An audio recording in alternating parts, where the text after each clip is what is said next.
Riverina is a food bowl, really, and there's an incredible diversity of crops and industries in the regions.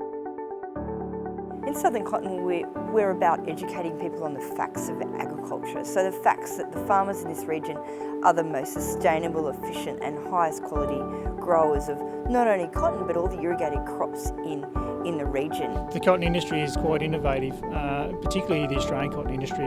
There's been a lot of research and development, and there still is a lot of research and development today going into how we can improve production systems, how we can improve water use efficiency through cotton. It is a bit of a misconception that how much water and rice crops use. So you look in the different area and the different crops that are grown. A lot of growers now are going to return per megalitre, and out of all the broadacre crops in this area, cotton is the best return per megalitre. Growers are getting about $250 per bale return per meg, whereas a rice crop can be 90 to 120 and a corn crop's about 150. So what they're finding is growers can grow more crop with less water, basically. From 10 years ago, there's been some significant changes to the industry through biotechnology. So the biggest difference is reduction in pesticide use. Cotton had a bad reputation previously for high insecticide use. That's been reduced by roughly 85% with the introduction of Bollgard 2 technology. Basically, Bollgard 2 is an insecticidal product, so in the cotton plant it expresses a protein which controls the Heliothis caterpillar. It's just expressed in all plant tissue, so Heliothis caterpillar being the main pest in cotton previously has been taken care of through Bollgard 2. The yields have been rising and the adoption of the cotton in the area is also increasing because of the Monsanto technology with the Bollgard in the crop to take away the risk of Heliothis pressure and tipping out and setting the crop back, as well as some of the varieties that CSD have produced, the 71 and 74 BRF. They're very indeterminate varieties that pack the fruit on early, and we're just managing those with picks to get the best result at the end of the day. We're getting a change in varieties, so we're phasing out Bollgard 2 and moving into Bollgard 3, so that should be released in the next couple of years. There was one issue that the South faced in the past in terms of having discounts for low micronair cotton. That won't be a problem going forward, so we'll have varieties that are sort of more tailored to southern New South Wales. So in terms of the characteristics of the varieties we have two varieties that are suitable for southern New South Wales. They're full season varieties. In terms of this being a short season area where it only accumulates just enough heat units, the two varieties that we do have are full season, as I said, but we utilise those varieties to maximise the yield potential in this area. So in the last 3 to 4 years we've been out yielding some of the northern valleys, which has been a surprise. So getting really good. Most growers are averaging from that sort of 10 to 12.5, 13 bales to the hectare across their farm, which is quite profitable. The main considerations the farmers need to make is they need to get their crop in on time. There's a definite window from sort of the end of September through to the early October. Get that crop through to cutout, which is generally towards the end of January, in order to be able to get it matured and defoliate that crop so we can start picking late April to early May, and that gives us the best fibre quality and results. The soils and the layouts in this region, they do vary a lot compared to other traditional cotton growing regions. We have a big difference in soil from sort of a redder, sandier soil to some really heavy black soil that really holds the water.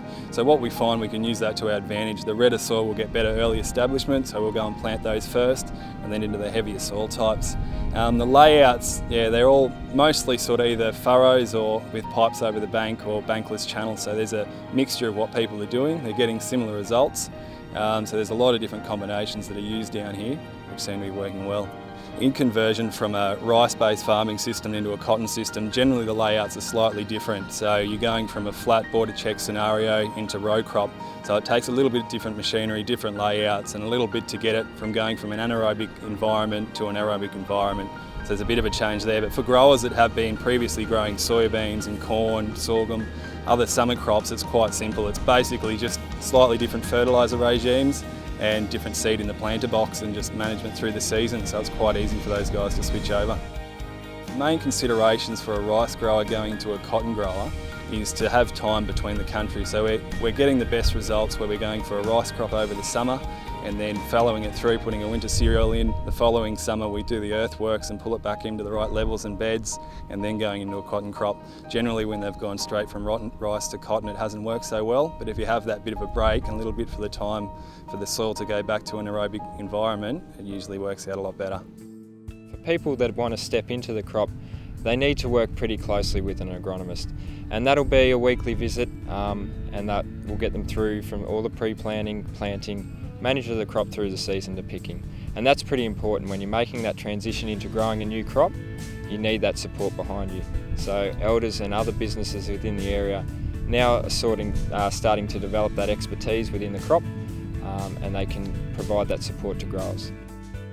Cotton industry is very open. The sharing of information is second to none. I don't think there's another industry that I've been involved with, from horticulture to broadacre winter cereals, that is open and expansive in sharing their information as other crops. Cotton coming into this area has been a really refreshing thing for the MIA. It's certainly given us another choice of crop. I've been a farmer for 25 years now. When we started farming, we were predominantly rice and sheep. Because of the drought and other things, we got rid of the livestock and have just concentrated now on row crop farming. And cotton came along 4 years ago, and that gave us another really valid choice of commodity to grow. We moved from our traditional crops like rice and maize and that sort of thing, few cereal crops, into cotton 4 years ago. And the move was we actually got a little bit of rain and we got a little bit of water back, and cotton was fairly attractive at the time financially, and quite a good rotation for us. As everything, when it's new, it's always a bit of a risk, and I guess the push was really financial decision in the end, and what we can return per meg is the most important thing.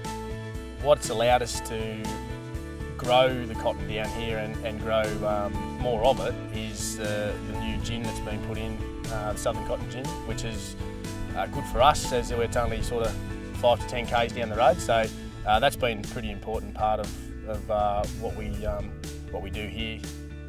Southern Cotton was born out of 6 grower directors who were growing cotton already but taking their cotton to northern New South Wales. The cost of that freight was quite expensive, and they thought about their freight savings if they had a local gin and how quickly that payback might be if there was a gin in this region.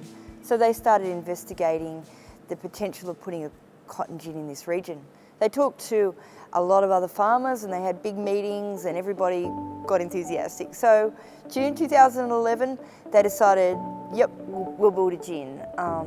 Everybody sowed in that October, and then the pressure was on to have the gin here ready to go.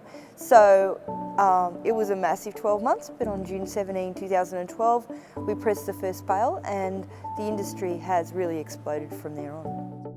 Southern Cotton is a truly independent gin, so as an independent gin, we're not ginning for just one merchant, we'll gin for whatever merchant the grower sells to. So that's our major point of difference. Some of our other points of difference is just our vision to exceed expectations. So we work with the grower and try and provide really personal service in terms of all areas of the logistics. The RFID number in the module, that unique 11-digit number, is the basis of the tracking system from the field all the way to the finished bale. So the finished bale numbers are ginned against that RFID number, and the farmer gets the classing result, the yield data, everything about those finished bales. Then he can transpose back to the module number in the field, and then he can make decisions, he can have a look at what he's done in the field to produce those results. Our other points of difference are that we maximise our payment on seed yield. So other cotton gins might set a nominal seed yield. We try and measure the seed yield and absolutely hit it on the nail so that the grower's getting paid for the maximum amount of seed yield that we estimate that the seed yield will be. So that gives a greater return to the grower. And in fact, in 2013, that returned an extra $880,000 to growers that, compared to the return in other gins, would have been absorbed by gin operations. I think there's a lot of positives for the cotton industry down here for growers that are looking to get into cotton. There's a lot of support from the resellers, from the industry, from guys like Southern Cotton to get the cotton ginned. It's quite a streamlined process. It's just take that initial step, grow your 50, 150 hectares the first year, and generally we find guys will go a lot more hectares after that. Resellers like Elders and other business houses around the area are helping assist new growers to come into the crop. We have deferred payment terms on inputs, and quite often that can extend some of the payment dates through till September, and at that stage a lot of the cotton has been grown and ginned, and most growers would have their income back in their bank before they have to outlay a lot of the costs. The foray of cotton into the Murrumbidgee irrigation area has been a fantastic outcome for irrigators. It's just another great option for our irrigators.